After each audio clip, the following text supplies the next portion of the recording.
All right.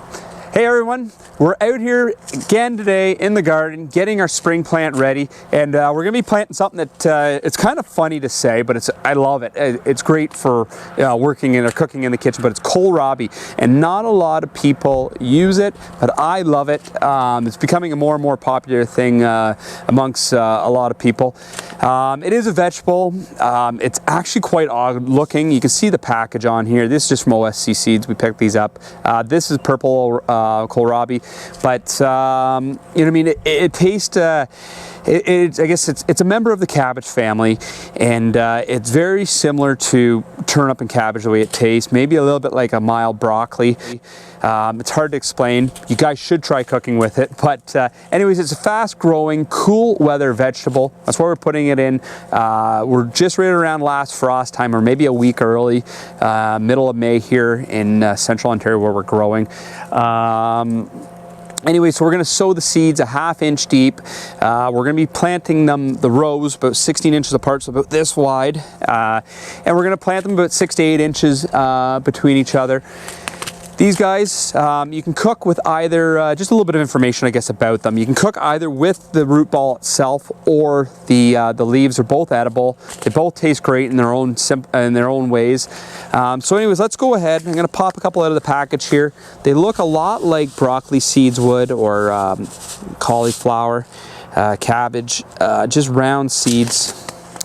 So we're gonna go ahead. I've already drawn a couple rows in our planter bed here. They're approximately 16 inches apart. We've just scraped off the top layer. We're gonna do it like we do. We normally plant all the others. We're just gonna drop them in. Try to get them as close as you can to 6 to 8 inches. One seed per spot if you can. If you accidentally get two in there, don't worry about it. I would just leave it instead of mucking around and trying to grab it and it gets pushed down deeper. If you just leave them there, we're going to thin them out once they start to germinate. And then the germination time is it's usually about once they're planted or sown into the ground. What we're going to do is we're going to pull the soil back over, gently tap them back in.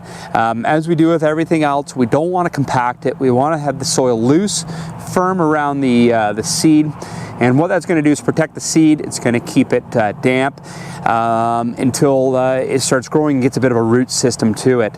Water it every day, twice a day, lightly. Do not water the soil too hard. You don't want the soil eroding away from the seed and exposing the seed, because that seed, once it gets damp, it has to stay damp until it germinates.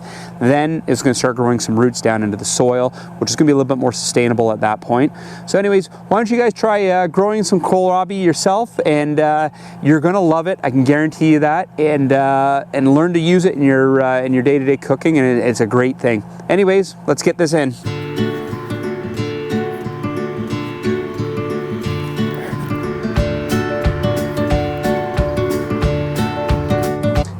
All right, now we have all the seeds in our trough that we've cut into the plant bed. Just gently, as I was saying, pull the soil over. You know, we don't want to disturb too much. We don't want to push those seeds too low. Look at that.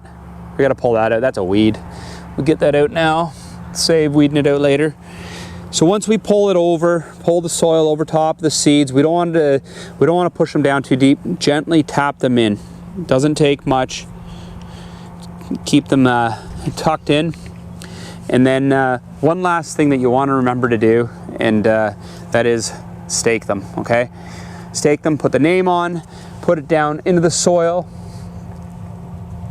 and then we'll remember what's there. Because when all this starts coming up, and we got 20 beds here planted, it's hard to remember what's planted in what place, even though we've documented it. So mark the rows, get them planted, keep them watered, and have fun.